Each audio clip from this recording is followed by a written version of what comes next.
Hi. Hello again.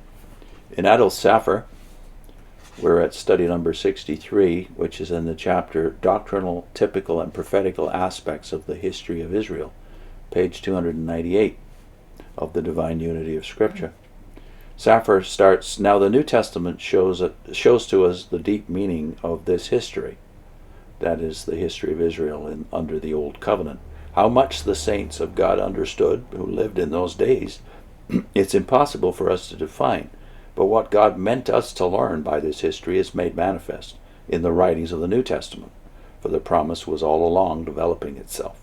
The human race was from the very beginning divided into the seed of the woman and the seed of the serpent, the descendants of Cain, who left God, the descendants of Seth, who knew God, called upon the name of Jehovah.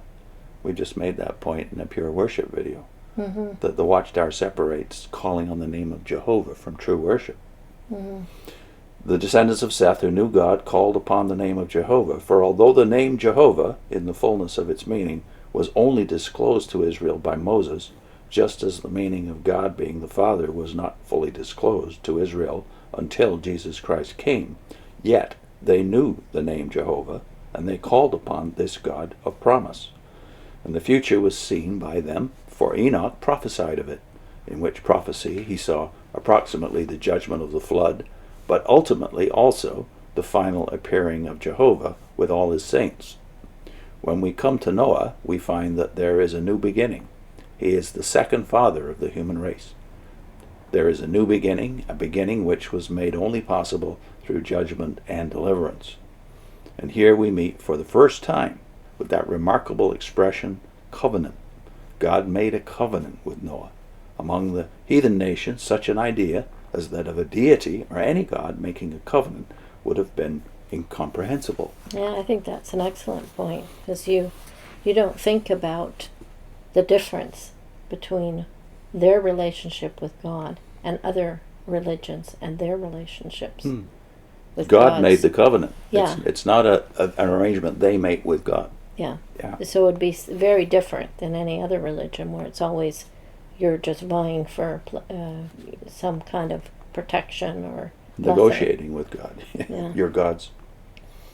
They only understood man's offering to the gods, as it were, bribes and sacrifices, on the condition that they would give them successes in some enterprise which they undertook.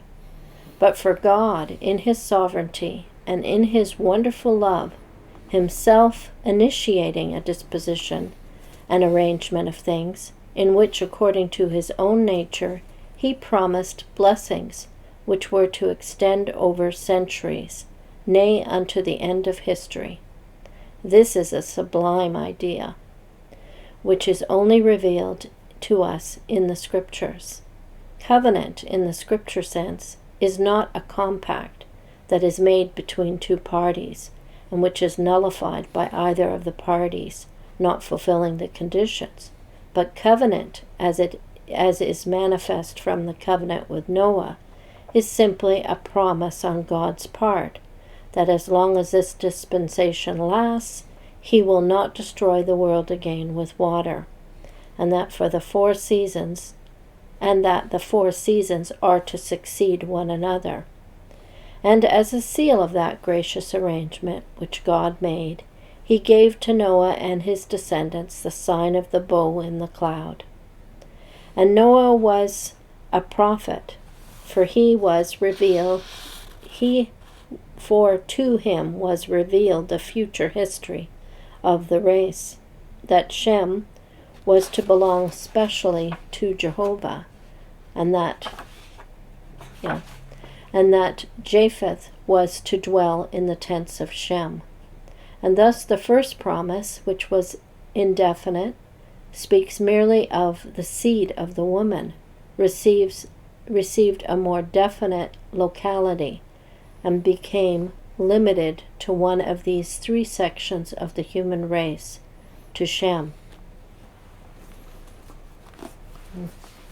To consider next the election of Abraham. There now comes a period in the history of the world where God, who hitherto has been dealing with the human race as one, consisting simply of families, leaves all other nations to themselves, and separates to him one nation, that among them he may kindle and preserve the light which was ultimately to illumine the whole world. Just as we see in the story of the prodigal that the younger son is allowed by the father to leave the father's house, not without the portion of goods that belong to him, that is, the reminiscence of the primeval revelation and the testimony of God in the heart of conscience, and then to go into a far country. And so it was that all the nations of the world, with the exception of the nation that was elected in Abraham, were left to go their own ways. These were the times of ignorance. He's referring here, I think, to Acts 17, where Paul is preaching to a pagan audience in Athens. Yeah.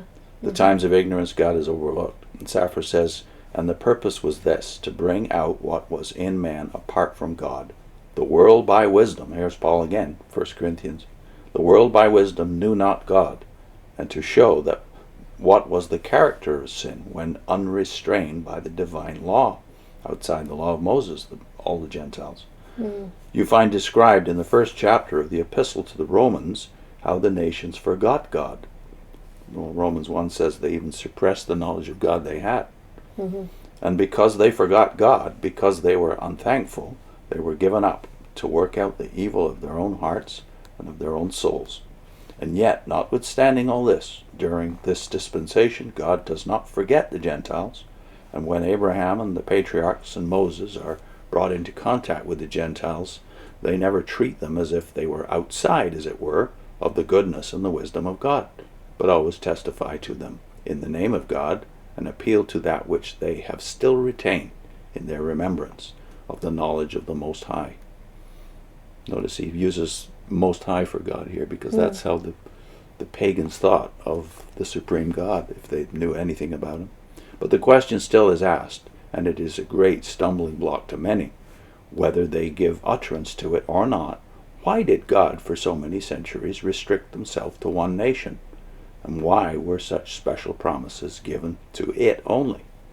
The reasons that are given to us in Scripture are manifold and are very satisfactory, although it is impossible for us to understand wholly the counsel of God. Even the Apostle Paul, after having devoted 3 chapters to explaining the mystery of Israel, burst forth into the exclamation, "Oh, the depth of the riches both of wisdom and knowledge of God! How unsearchable are his judgments, and his ways past finding out!" It was necessary to separate Israel in order that the fire should be kindled, and that it should be intense in its brightness and in its heat. It was necessary to hedge round Israel for all the other nations by the strictest injunctions, lest they should forget the knowledge which God had given them, and become contaminated with the idolatry and abominations of the nations that were around them. It was necessary that there should be prepared a soil out of which Christ, born of the Virgin Mary, was to appear. He required the whole of the Jewish nation, so to speak, from whom he was to arise. And also there was to be a godly people to welcome him, who should form afterwards the nucleus of the Church of Christ. It is necessary for us also to remember that this election of Israel has a spiritual aspect. Not all are Israel who are of Israel. Even in Israel, the nation as a whole does not obtain the election, but a portion obtains it. It was not a carnal descent. It was not Ishmael, but Isaac. It was not Esau, but Jacob. And therefore, of those who are really descended from Abraham, Isaac, and Jacob, it is only those who are godly, spiritually minded, the little flock to whom pertaineth the promise. So that in Israel also there were the godly and the ungodly, the righteous and the unrighteous, the wheat and the chaff. And that it was not in a carnal and mere outward way that God chose them, is manifest from this, that at all times from the very beginning there was the greatest felicity afforded to those who were not of Abraham, Isaac, and Jacob, to be joined to the commonwealth of Israel. There were hundreds and thousands of strangers from other nations who were allowed to be admitted into the Jewish nation and to become heirs of the covenant. Well, yeah, I remember that from the text talking about if a stranger passes through and he wants to join you, you were to allow and treat him as an Israelite. Yeah. Lastly, you must remember this. The Apostle Paul considers those who believe in the Lord Jesus Christ to be representatives of the nation. The others, although numerically they were the majority, he looks upon as the exception. He uses the expression, what if some have not believed? That's Romans 3. That might be a surprise if you're coming from a witness background. You think Israel was unfaithful. Paul says, what if some have not believed? Now in reality, the some that have not believed are a far larger number than those who have believed. But viewed in a spiritual light and according to the reality of God, they are only the exception. The real stem of the nation is represented by those who believe in Jesus. And when Israel is restored again to its own land, and the times are fulfilled, the wall of separation between Jew and Gentile, which has been abolished in Christ Jesus, will never be built up again. That which has passed away will not be restored. It will be an actual and real reestablishment of Israel in their kingdom. The law of Moses will be revived in a transfigured way, according to the spirit of the new covenant. But the union between Israel and the nations who believe in God and his anointed will be a perfect union. And from among the Gentiles there will be chosen to be in Jerusalem and in the Holy Land those who hold a special position in Israel, and through all the world there will be offered to God a pure offering, because they shall know his name. He seems to be referring there to Isaiah, the last chapter, 66, where we're told that God will go out among the Gentiles to get priests or Levites to serve him. This is an interesting take on it. So I guess the key thought that jumps out at me anyway in this is that only those who are in a covenant relationship with God can call upon the name of Jehovah. Whereas if you come from the Watchtower background, you have people who are never in a covenant with God, who are saved by calling on the name of Jehovah. And I think covenant is what really stood out in this section of his book. The nature of covenant is God making promises. It's not deals. It's, I'm going to do this, God says. I'm going to do this. This is what I'm going to accomplish. So the emphasis is on him and on his faithfulness. So the question hanging over us, if we come from a witness background, is, are we in any covenant with Yahweh, Jehovah? Because, of course, we're not under the Mosaic law, but we are under the Abrahamic covenant if we believe in Christ. We're in Christ, being in Abraham. I think we're linking to some things that made a big difference to the way we thought of all this coming out of the Watchtower, which is Jehovah's Witnesses and marriage. Does the organization teach covenant commitment?